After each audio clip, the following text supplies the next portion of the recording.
Well, good morning, folks. I am Steve Levitt, and this is the Cube. I am using StreamYard again while I drive, but I don't know if it's even going to work. If it's not, I got to jump over to Facebook. So I need to know. There you are. Okay. Good morning, Margie and Ashley, Pamela. Can you guys hear me? I guess I need to know first if the volume's okay. Can you guys hear me okay? Somebody let me know if you can hear me. Hi, Shelly. Good morning. Oh, Steve. Morning. Can you hear me? Dan says yes. Dan, you're always quick to answer. I like that. Volume is good. Cheryl says good. Morning, Janie and Brandy. Hey, Ray. All right. I guess it's going to work. It's the first time I've used StreamYard on my cell phone. I normally use my computer, my amazing, incredible, phenomenal computer that you guys are a part of. Hey, Sarah. Yeah, I'm cruising in Malia's car, actually, Honda Accord, 2012 Honda Accord.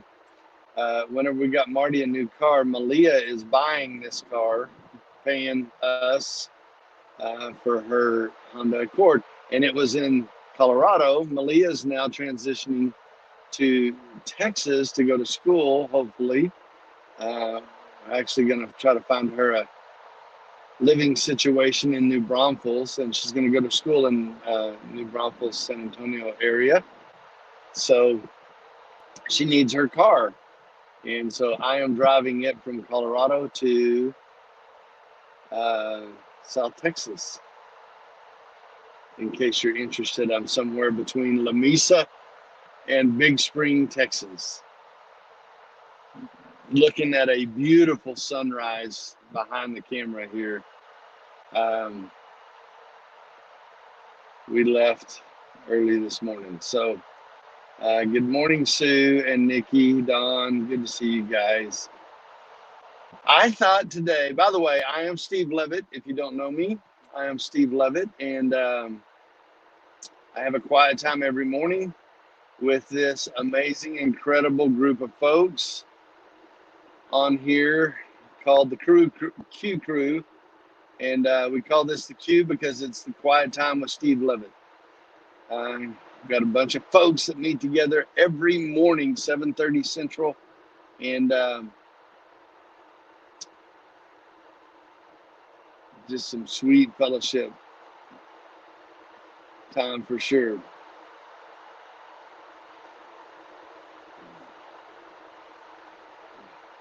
I don't need to sleep. Actually, I'm feeling pretty good.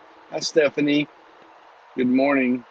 Interesting, a lot of new people this morning. I'm not sure what that is. Maybe what is today? Saturday? Maybe it's because it's Saturday. Is Dano on? Hey, Jennifer, good morning. I didn't see Dano come up. If he's on, that'd be great.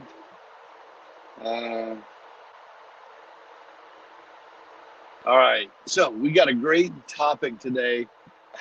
You guys may just need to tune out after a while because we got a great topic. I want to talk about the thing that is my specialty. I mean, yes, I love marriage. Yes, I love my Bible, but from a counseling perspective, this plague, we have this worse than COVID issue among the Christian community. It is anxiety, fear, worry, stress, and OCD. It's a bad plague that plagues so many of us. And I think there's Dano. Morning, Dano. Just went through Lubbock. Dane and Maddie are in Dallas right now, actually, seeing grandmother. My first wife that passed away, Martha, her folks, mother and stepdad, they're in Jane Hopkins and Jane's husband Morton. Grandmother Dane and Madison still get to spend a lot of great time with her and Margie and Poppy. So they're up there seeing them. Yeah, this topic is so relevant, and we're just going to dig in. I'm debating on how much. I'm going to just talk for a while. I'll read comments. Y'all can talk among yourselves. If it's super important, keep posting it, and maybe I'll catch it as I glance at the screen, which of course you don't want me to glance at the screen because I got to drive. I don't even know. I guess we'll get through Big Spring all right up here in about 45 minutes or so, but I'm just going to drive and talk. And I'm driving incredibly safely for all you worriers, since we're going to talk about worry today. Got my seatbelt on. My boy Blake is crashed in the back seat back here. So if his head pops up, then he probably doesn't even know what I'm doing. So he may pop up at some point with messy hair and everything, but I bet he'll stay asleep. Anyway, I digress. Squirrel. Fear, worry, stress, anxiety, and ultimately obsessive compulsive disorder or obsessive compulsive personality disorder are a part of a lot of us. So let me just start by, I have 5 hours worth of stuff in my brain about this subject. But I'm just going to start talking. I didn't think about what I was going to say or how I was going to say it. Just going to share with you guys some thoughts about this topic. First of all, about 40 or 50% of you struggle with this. And whenever I say struggle, there's a scale that we have. And the scale is someone's a little bit obsessive over here. There are some people that just live chill. They don't obsess. But over on the left-hand side, some people are a little bit obsessive about this or that. They have thoughts. Sometimes their thoughts run away with them. Thinking about stuff too much sometimes or get overwhelmed, but they're just kind of chilling over here.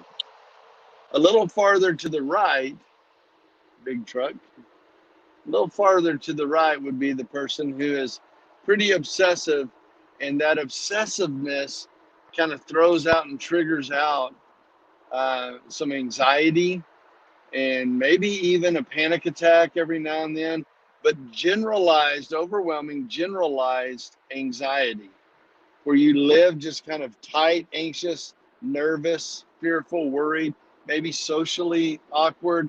You fear for health issues, hypochondriac. You're just a worrier, and you worry a lot, and you think about things a lot, and you get worried and concerned and overwhelmed, and oh no, and what if, and yes but, and it's pretty uncomfortable. A little bit further to the right is somebody where it begins to be debilitating to some degree, where you choose not to go to certain restaurants at times, or you have social anxieties of being around people. Hypochondriac, where you really worry about your health all the time. You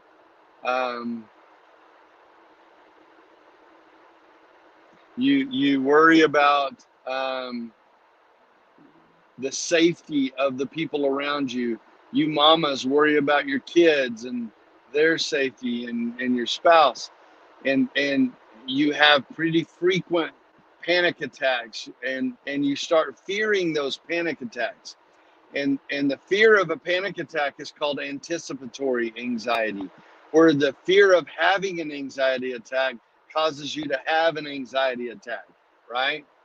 And a little bit further over on that scale is probably where you got to own up to some OCD, where you have compulsions that are driven by your obsessions, obsessive compulsive disorder. You obsess about it, and so you have routines and patterns that you do. quirky little things that you probably haven't told anybody that happen in your head. Maybe you have to have labels turned a certain way. You may count your steps. You do numbers in your head. You count. Um, you may have a kind of a germ thing about really overboard with germs or cleanliness or checking the locks over and over again, making sure the doors are locked, having to check the stove over and over again. You need things a certain way. You strive for efficiency. You may have even called this being, oh, I'm just a perfectionist. Well, it's not unlikely that you're a pretty heavy obsessive compulsive person and your brain just spins and runs and runs and runs. So that's the overall picture of who we're talking about today and what we're talking about. Uh, Weirdo. Yep. And most of us are there. Uh, so that's so funny. And we can joke about it. Yes. So here, my story is this. You may have heard my story, but you know, look, we got all morning, so I'm gonna just go way back. And so my earliest memories are memories of fear, being afraid of the dark, being afraid of the things that go bump in the night. Didn't want to necessarily camp out at night, or go outside in the dark. I feared an intruder in our home that would harm me. Of course, my toes being off the edge of the bed, somebody's going to chop my toes off. I would imagine worst case scenarios constantly in my mind. I just knew Bigfoot was coming in my window to get me every night. That person up there driving into the property was dangerous. I feared everything. At 6 years old, I was stuck in a storm.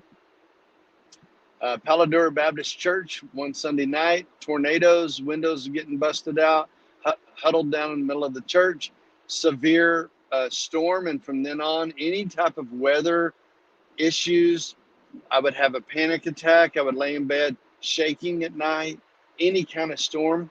I did that until I tried to ride bulls and rodeoed in high school. I would have such a severe panic attack. I couldn't do it. I did it, but then I didn't. We didn't do that anymore because I had such severe panic attacks. Um, Got to college, realized I couldn't live with anxiety. I didn't know. I didn't have any language until I was 30. I didn't use any language to identify. I just thought I was fearful. I remember riding home in the truck with my dad and my brother and my sister one day, and it was storming and hailing, and I was hyperventilating. I was so afraid, scared to death. My senior year, the game of the year was against Boys Ranch. Some of y'all on here may remember this. 1984, Saturday game, storming, so we had to delay the game. I was sitting on the bus. I was the fullback. I was the all South Plains defensive end. I was all district fullback, all South Plains defensive tackle, all South Plains punter. I had all these accolades, and I excelled in football. I was kind of the workhorse of the football team, and we were all on the bus waiting for the storm to pass. And I was covered up in a huge blanket, shivering and shaking and crying. I bet none of you even knew that about me. Shivering and shaking in fear of the storm that was going on, waiting for it to pass so we could go out and play our football game. It was really horrific. And I lived that way. In college, I decided I didn't want to live that way anymore. So I would go out into fields whenever it was storm, and I would sit in the field and let it storm on me. And basically in my head thinking, I'm going to do this until it either goes away, until I quit fearing it, or until it kills me. That was my life. That's how I lived, fearful and anxiety wise. And no one else knew it. You guys from Vega that grew up with me, y'all didn't know that about me. You probably thought I was a little weird, probably thought I was kind of quirky, maybe immature at times, maybe thought, a little odd or whatever. But you didn't know about that fear part. I didn't know about that fear part. I remember laying in bed in a snowstorm, and I was at home safe and shaking in fear of the snowstorm in high school. It was just the way I rolled. I was a fearful kid, but I didn't know it was. I knew that was. I was afraid. I didn't know how unusual that was, and didn't really put any names to it or words to it. And I kind of went along in life. I met Martha. We got married. I remember us camping out and me shaking in a tent up in the mountains one time. Martha and I camping, fearing a bear, imagining a bear coming and ripping open the tent and killing us. Things like that. I was always a fearful, even as an adult, married, having this fear and extreme anxiety and things like that. That was my life. I lived a lot of fun. I laughed. I was joyful. I had this extroverted, passionate, fun life. But these certain scenarios would create deep, hard fear in me. Well, fast forward to 6 years into marriage, Dane is born, and Martha's diagnosed with cancer. My greatest fear, and I had prayed many times through the 6 years of marriage with Martha. I had prayed many times, Lord, do anything in my life. I'll take anything. Just please don't ever take my wife. I was obsessed with my wife. I loved her so much. I needed her. She completed me. She was my everything. Lord, please don't ever. And we had a couple friend who's Mike Garlich, Jennifer and Mike Garlich. Jennifer was our age. Jennifer was diagnosed with cancer and passed away. And that terrified me. And lo and behold, right after that, Martha and I were in the exact same situation. She was diagnosed with cancer. I didn't know it. I thought it was just what husbands do whose wife get cancer.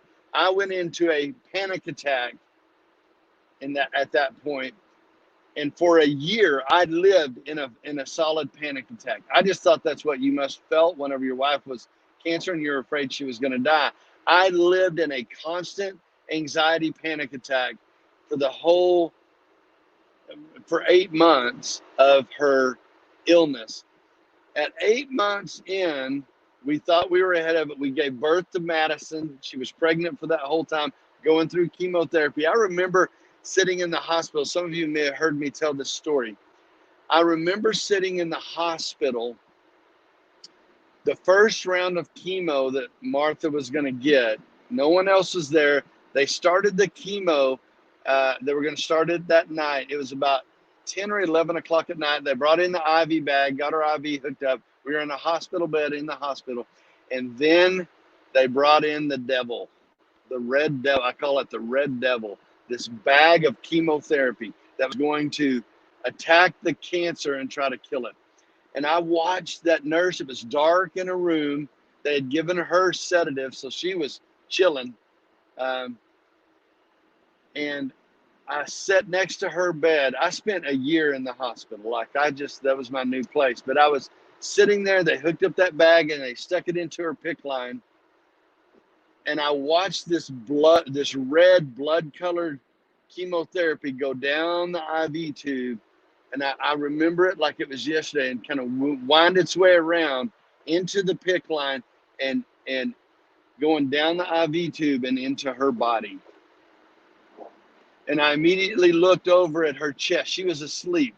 And for 6 hours, while that stuff drip, for 6 hours, I watched her chest rise and fall, scared that it wasn't going to rise again the next time. Panic attack, fearful. What if it killed her? This chemotherapy. And I watched her chest rise and fall while she slept peacefully all night long. I was awake all night long watching her breath, praying for the next one, That was my experience. It was a horrific experience, honestly. She woke up the next morning, bright-eyed and bushy-tailed. She was fine. I was, finally the bag was empty, and I was exhausted and nearly dead from watching it. And that was my next 8 months of that process. and the baby growing. Sweet Madison finally gave birth to Madison. She was fine. The doctor says the tumor shrunk. The doctor says she's going to be okay. It looks like we're ahead of this. And she gave birth to Madison, and all the tumors that they could X-ray and MRI, they did. Anyway, after Madison was born, they took an X-ray or an MRI of her abdomen, and because they didn't want to do X-rays of the abdomen because of the baby, and said, "Oh, we've got cancer everywhere in your abdomen. There's no way to get ahead of it. We've given you all the chemo we can give you. You probably have 4 months to live." It was at that point, not long after that, that I decided, actually, it was whenever Tommy Nelson came in. He says, "Pastor," he says, "look, God loves her more than you do. You've got to trust him." And God began the work in me on anxiety. I didn't have a name for it, didn't know what it was, but he says, "You're going to have to trust me. Trust in the Proverbs 3:5, to trust in the Lord with all your heart and lean not on your own understanding," right?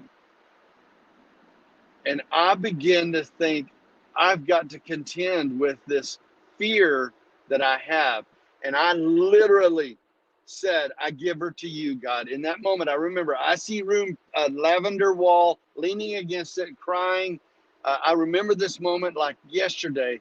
I remember opening my hands and saying, "Lord, I give her to you. You can have her. I'm tired of fighting you for her. I'm tired of begging you for her life. You can have her. If you're going to take her, you can have her.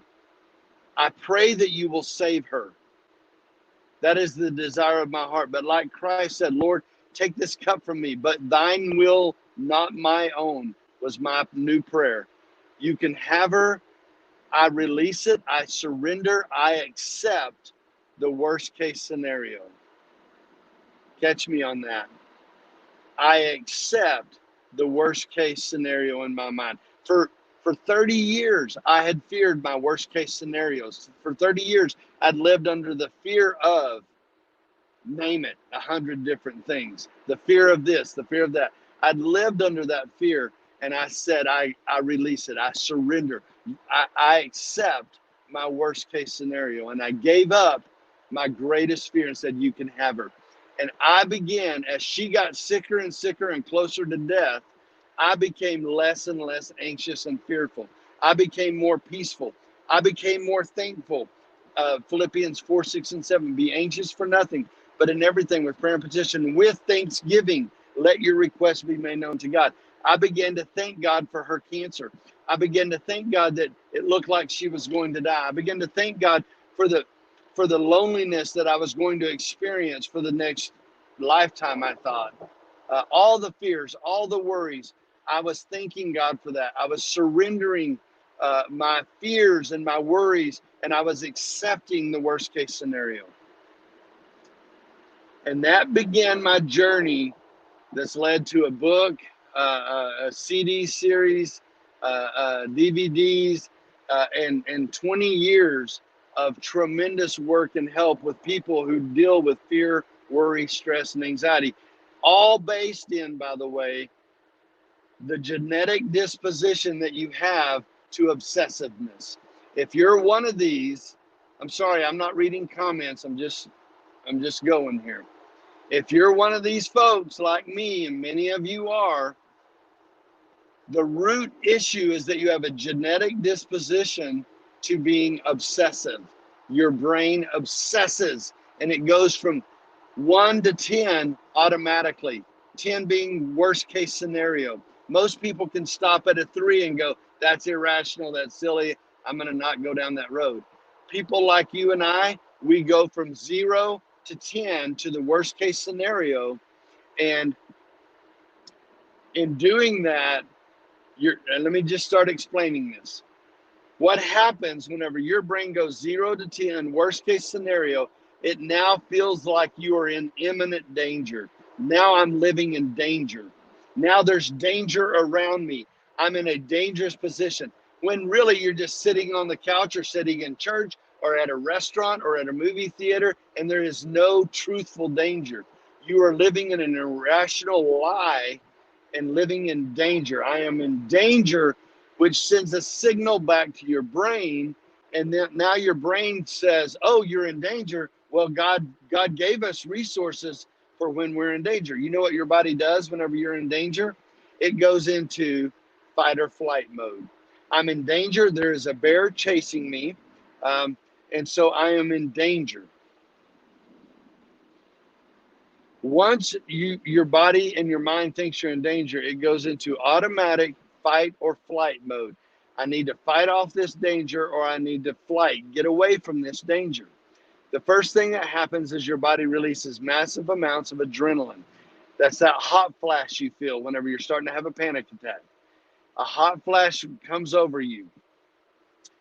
Then your heart starts racing fast. When the adrenaline hits the heart, your cortisol levels start going up. Your stress chemical, cortisol, starts going up, and your heart starts to beat fast. Your lungs start to hyperventilate.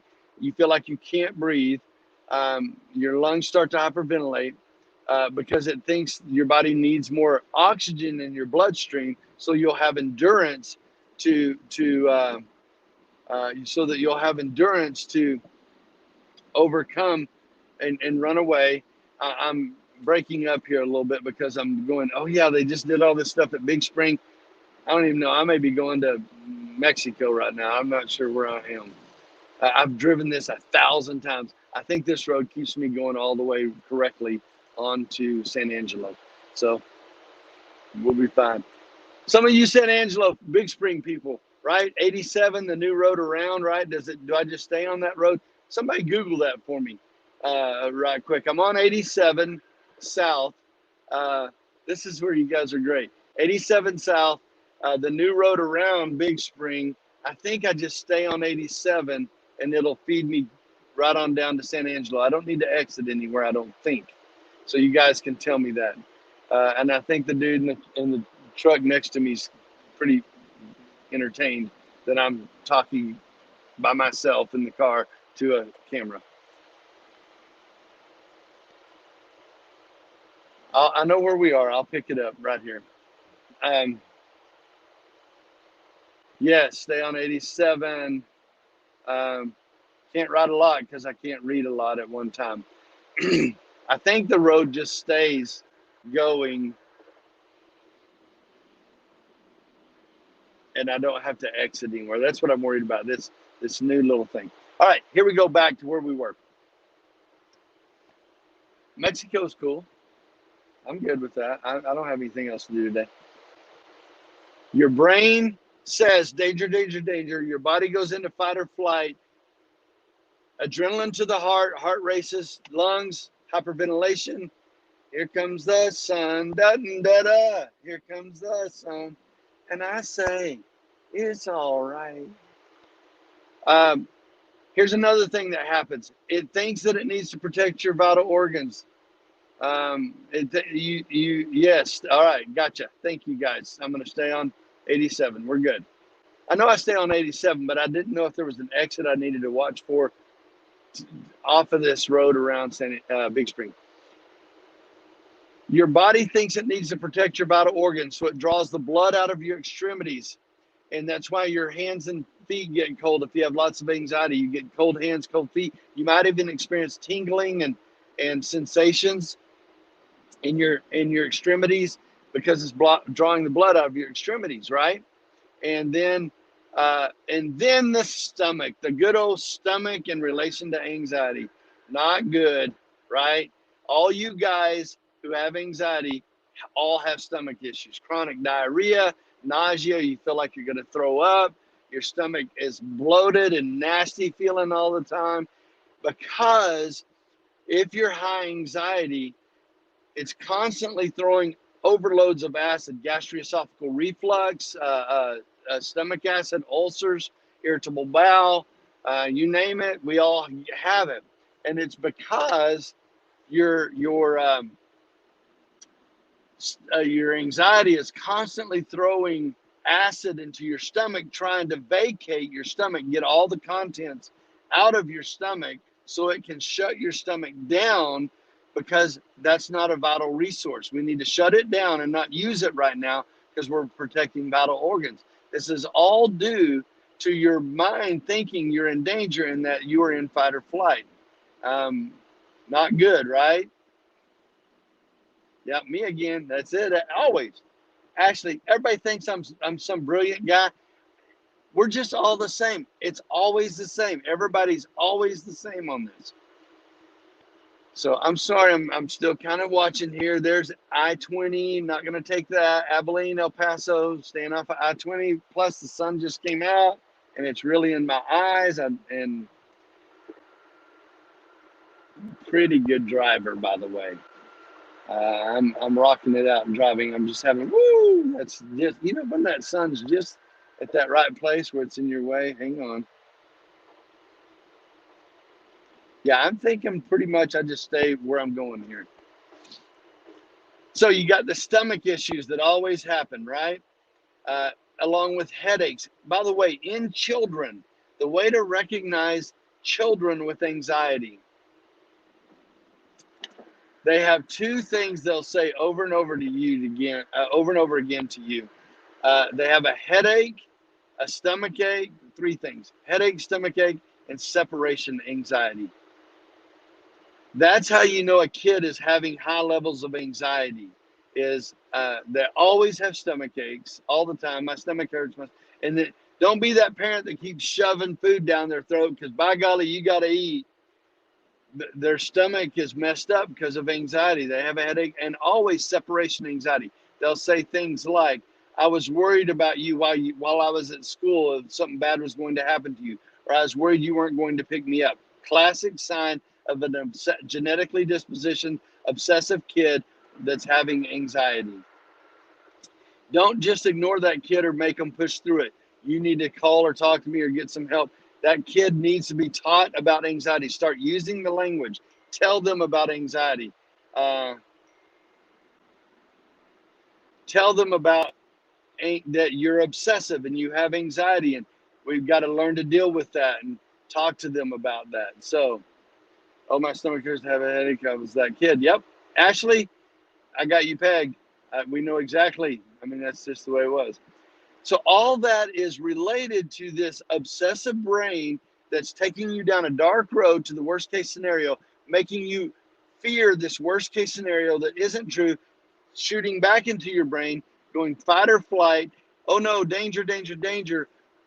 Adrenaline, heart race, stomach hurt, can't breathe well, extremities cold, shaking, muscles shaking because of all the adrenaline in your muscles, and you're just chilling out trying to eat a hamburger, right? That's a panic attack. That's an anxiety attack that you're having. And I lived that way for 8 months and then started to get better, still having panic attacks some after Martha died. I'll look in a minute and we'll talk about, remind me, I'll start trying to look here in a minute about the symptoms. Oh, one last thing symptomatically. This is the worst part. So all that's going on in your body, you think you're dying. In fact, you have a chemical washing in your brain at that moment that's telling you that you're in imminent danger and death is imminent, that you're going to die. So you feel like you are dying.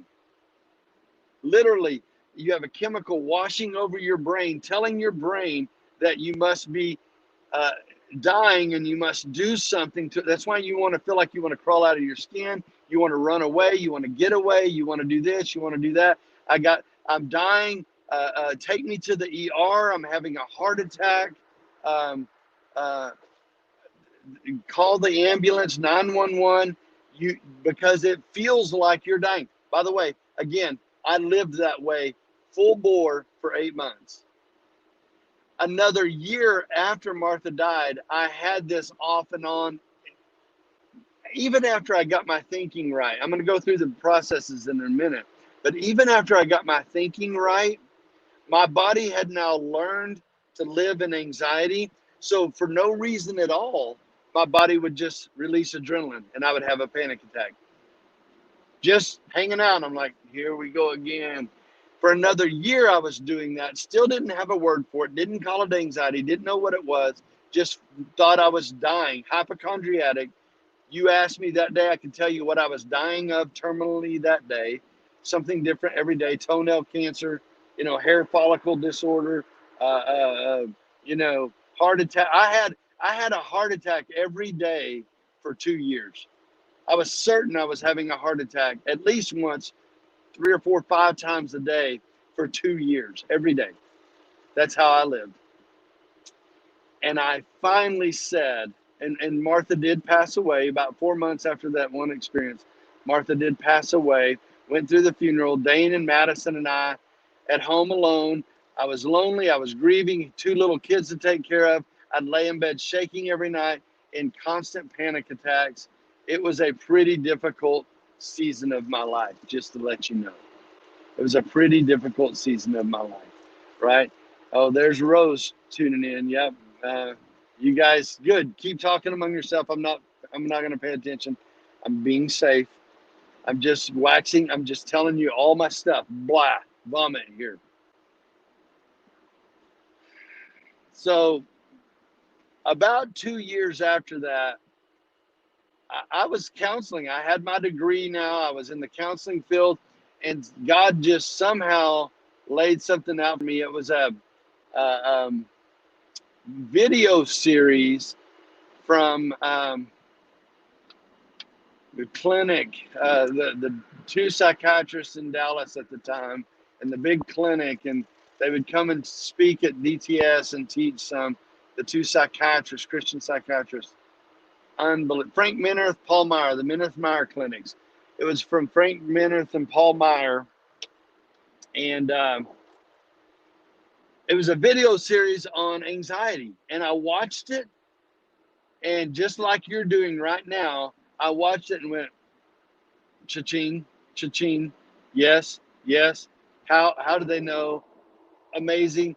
And I started studying panic and anxiety and fear and worry and stress insatiably, obsessively.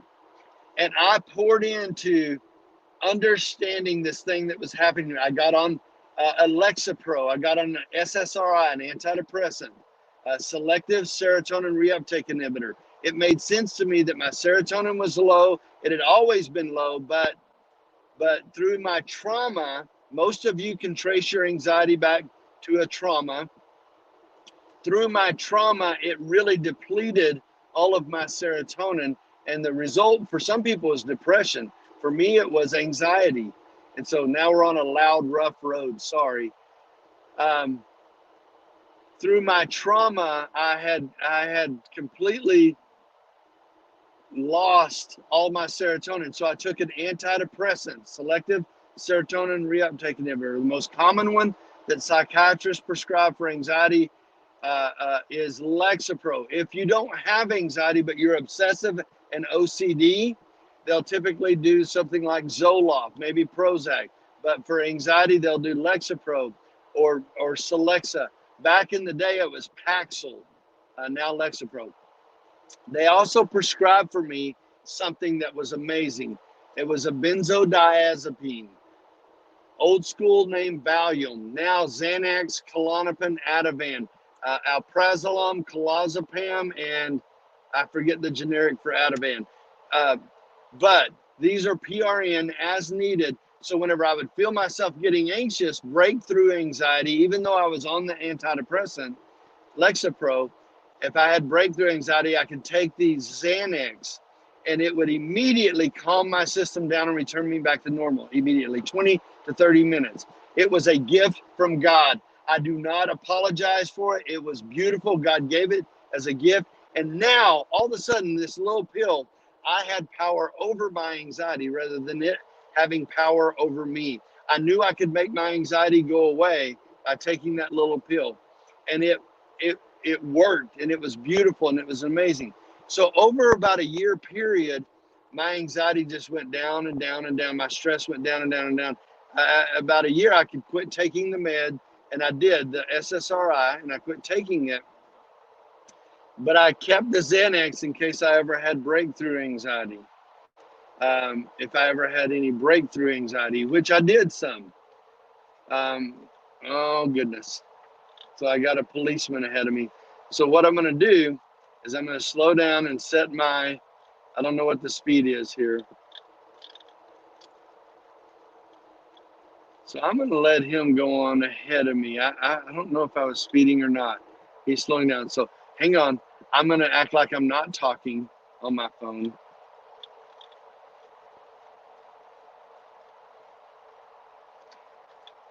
And he turned up. Thank you, Lord Jesus. He just turned off and went down the road. I thought for sure he was slowing down to pull over. Because I'm obsessive, I immediately went to the worst case scenario there, that I'd driven up pretty fast on him. I'm going 3 miles over the speed limit, I think. But I'd driven up pretty fast on him, and I immediately thought of the worst case scenario, which was that he must have shot me with the radar, which I don't even think is possible. Both of us driving down the road, and that he was pulling over and slowing down so that I could go around him so he could get behind me and give me a ticket. That all happened in about 3 seconds while I'm talking to you and I'm driving. Welcome to my obsessive brain, by the way. You are laughing hard right now because you obsessors, this is how you function, right? That's the way you roll. Anyway, he pulled off. I'm good. We're back on it. I don't even know where I was.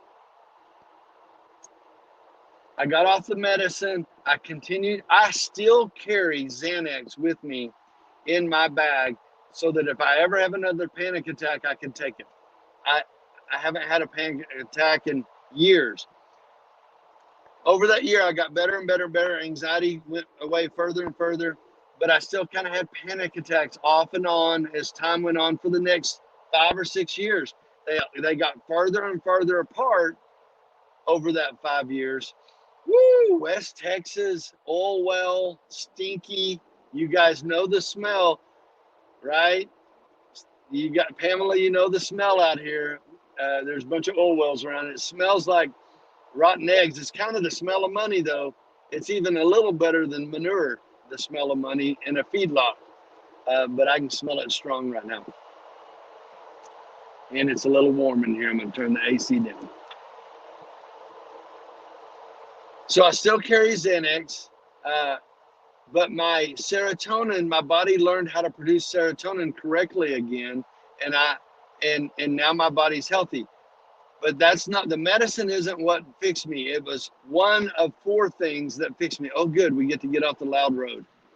Now you guys can hear me better, right? There's a 4-part system I teach people. There's a 4-part system I teach people that I'm going to give to you about how to get over anxiety. The medicine was one part. I'm going to lay the rotten eggs. That's it, Pamela, you're right. Let me lay out. Whoa, and I've never smelt it that strong before. Recycle. Whew. Really strong. Unless that was Blake back there. I just got a slug in the arm. I guess he's awake and listening. All right, so here's the 4-part system. And then I'm going to answer questions. I'm going to try to do this quickly. We're already 45 minutes in here. You guys can go on forever, right? 4-part system, medicine. I just explained the medicine to you. Second part of the system, spiritual. I had to grow my faith and trust God. I had to increase my faith and say, God, I trust you. Because when you're anxiety, obsessive OCD, you fear everything. You worry about everything. And you don't accept the worst case scenario. I had to accept my worst case scenario and accept that God was in control. And I had to trust and have faith enough to go, whatever happens, happens. Lord, if I die, I accept that. If my wife dies, I accept that. If my children were to die, I would have to accept that, because Psalm 139 says that he numbered our days before even one of them came about. That God's in control, my days are already numbered, and I accept and do not fear death. I don't want to die, but I'm not afraid of it anymore. I had to grow my faith to trust God more. And that was the second element of fixing my anxiety. The third part was my stressors. I had to quit doing so many stressful things. I had to set boundaries. I had to say no to things. I had to let go of certain things. I had to list out my stressors and see what I can get rid of. I had too many stressors in my life. And I counsel a lot of people who come to me who have crashed with this, and they don't quit doing all the things that they're still working 60 hours a week and still going to 14 meetings and still involved in all these different things because they think that makes them look spiritual or will earn them enough money or make them a good mom or whatever it is. You have to minimize your stressors. Do the bare essentials. Lay low. Let go of some stuff. Accept that you're not going to be all that in a bag of chips anymore. You have to minimize your stressors. Do hard things. Put it all on the table. Give it to God and say, all right, God, what do you want me to get rid of? And he may ask you to get rid of some really scary, big, ugly, hard things. But you need to be willing to get rid of them because he won't give you more on your plate than you can handle. If you have too much on your plate and you can't handle everything on your plate, then you need to figure out what God put on your plate and what you put on your plate. And you need to get off of your plate the things you put on your plate because God didn't put more on your plate than you can handle. Get rid of your stressors. Lastly, fourth thing you've got to do is you've got to address your cognitions. I call this belief therapy. You've got to root out the lies that you believe that are causing you fears. You've got to learn to recognize the fears that go on in your mind. Root them out as lies and replace them with truth. It's called belief therapy, what I call belief therapy. In the real world, it's called cognitive behavioral therapy, but I call it belief therapy. Retrain your brain to believe truth rather than lies. You're afraid of what if that person's mad at me? Well, the lie is that that's the end of the world. It's not. Who cares? It's not the. What if I go broke? What if I don't have a house to live in? What if I don't have a job? So what? Okay, so you're broke. So you had to file bankruptcy. So you have to drive an old car. So, well, what if I get COVID? So, well, it could make me sick. So, well, people die from it. Yeah, what's the odds there? 99.99% of people don't. You're 99% afraid of it, but only 0.1% chance you would die.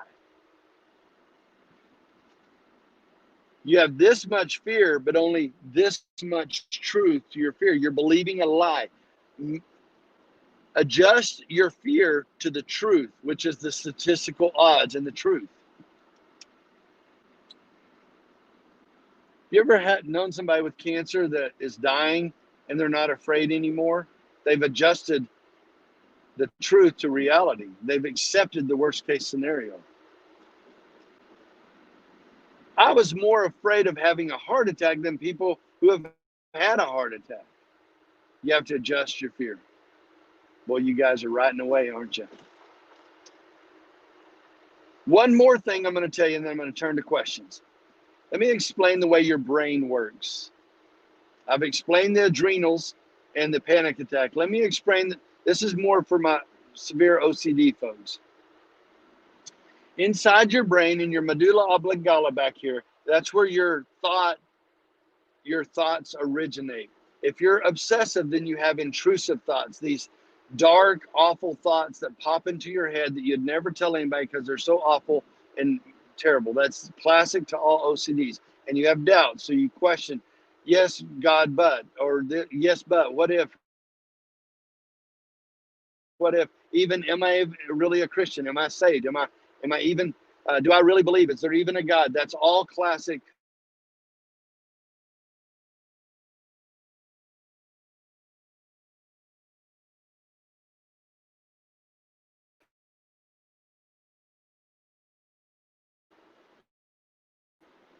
There we go.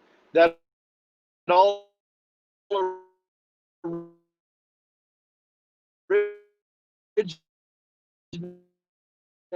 with this. It's your chatter, your brain chatter. And you know what I'm talking about? All of us. There we go. My screen keeps blanking on and off. You all have chatter in your brain, and that chatter just chatters. It's your chatter dude, and it's constantly throwing out doubt, fear, worry, stress. He is not your friend, your chatter guy.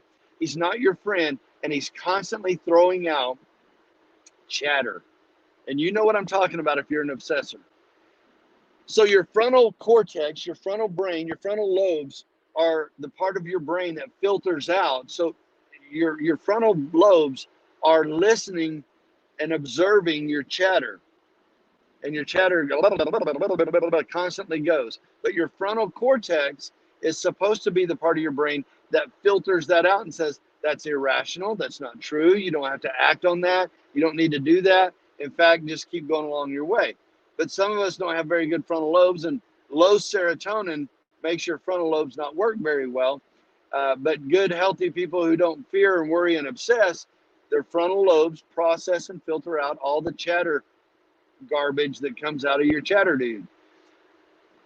That's why whenever you take an SSRI antidepressant, it raises your serotonin up, it strengthens your frontal lobes, and now you don't panic and worry all the time. But whenever your frontal lobes aren't working well, your serotonin's low, your brain becomes a slave to your chatter dude. And your chatter constantly is screaming at you, oh no, oh no, oh no, oh no. Action, action, action, run, fear, flee, danger, and you live in chaos. So you have to learn to ignore your chatter guy and get your serotonin right, and he gets smaller and quieter. But I still have chatter. I just don't listen to it anymore. I don't pay attention. My frontal cortex is in complete control. I don't allow my chatter to have voice in the rest of my head. And I'm committed to not listening to my chatter. I even call this my spirit and my flesh. My flesh is my chatter dude that's constantly desiring to destroy me and lying to me. Satan is the father of lies. He desires to destroy you with lies. But God's got a truth, and Scripture says the truth will set you free. My flesh is in constant desire to destroy me, but my spirit, he that is in me is greater than he that is in the world.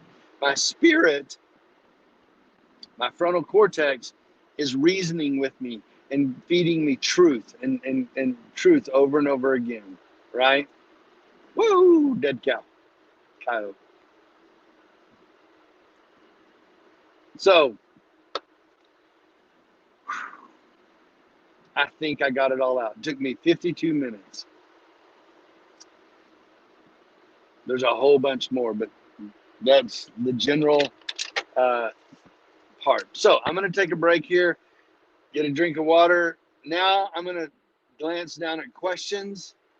You guys can ask your questions or make your comments. I don't want to do that too much. Make them very brief, one-liners if you can, so I can read them quickly.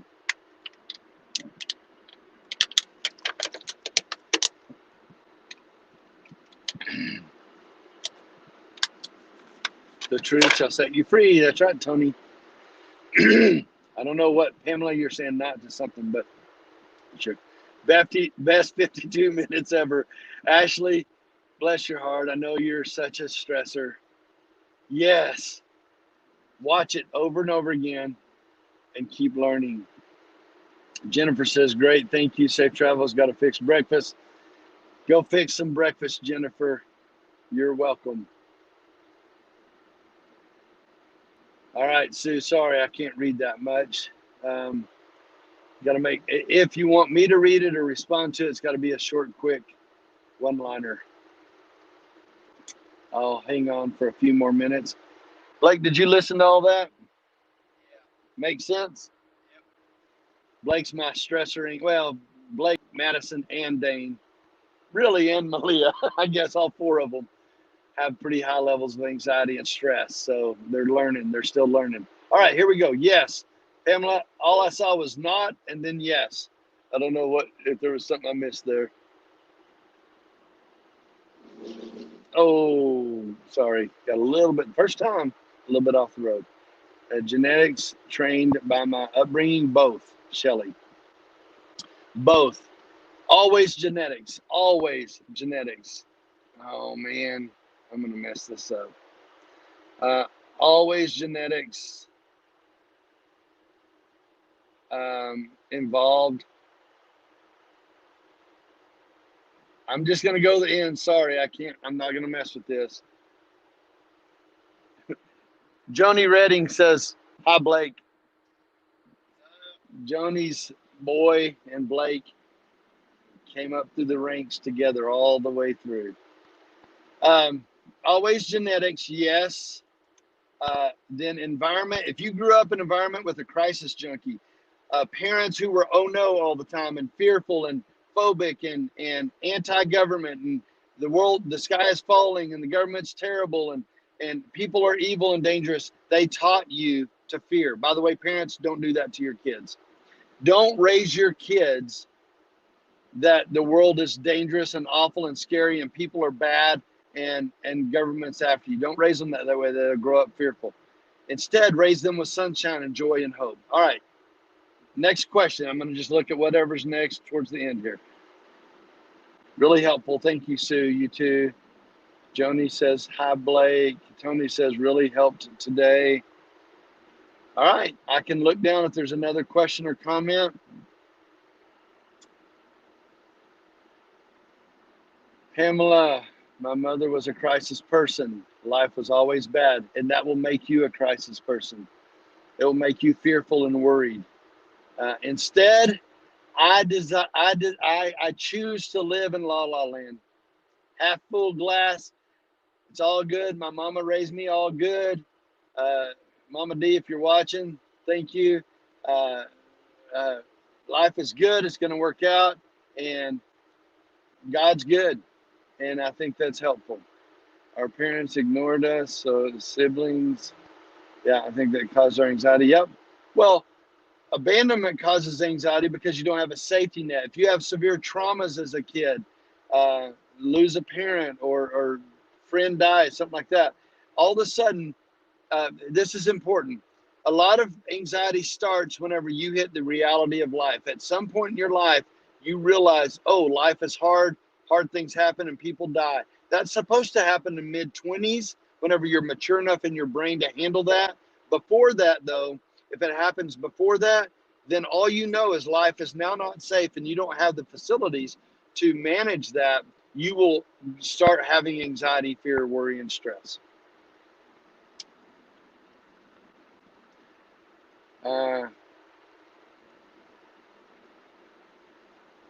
Marie, try again. I'm not sure. I know you're Pollyanna, but I wonder, children, how can I help? Pollyanna's good. Be hopeful, but speak truth to your children. Truth to your children. Truth to your children. Consider retirement stressful. Considering retirement stressful doesn't have to be. I don't care what our circumstances are. Nothing has to be stressful. Some things can be concerning or difficult. So be it. Nothing has to be stressful.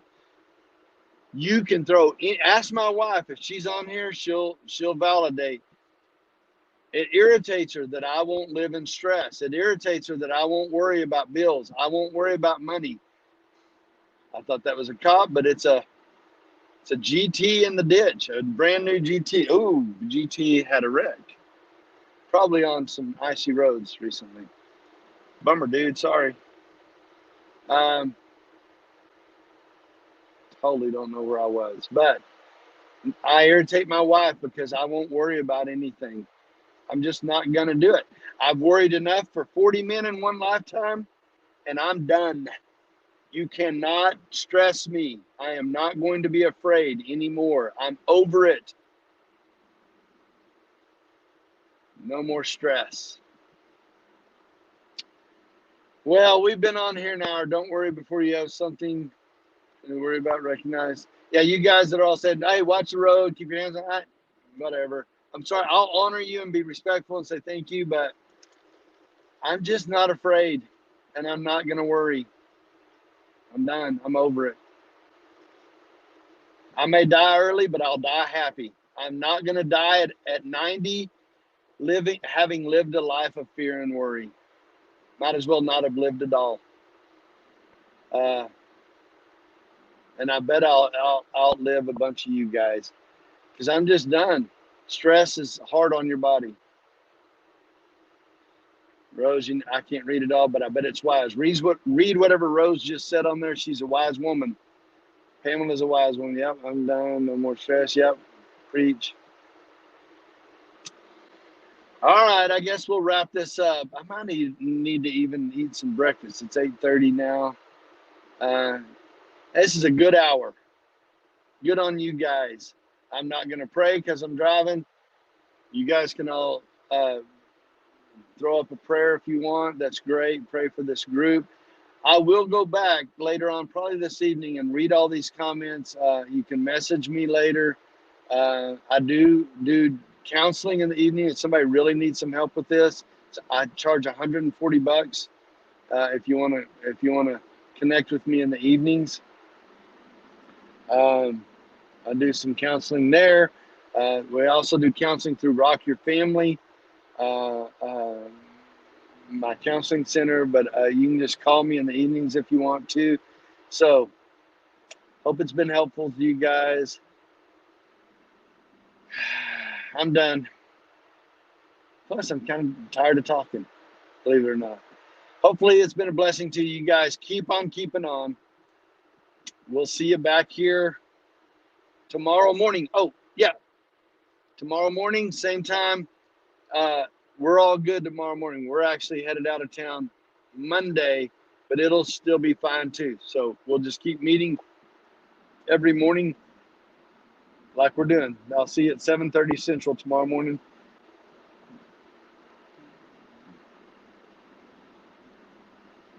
All right. You guys have a super terrific day. Keep on keeping on. Talk to you later. Bye-bye.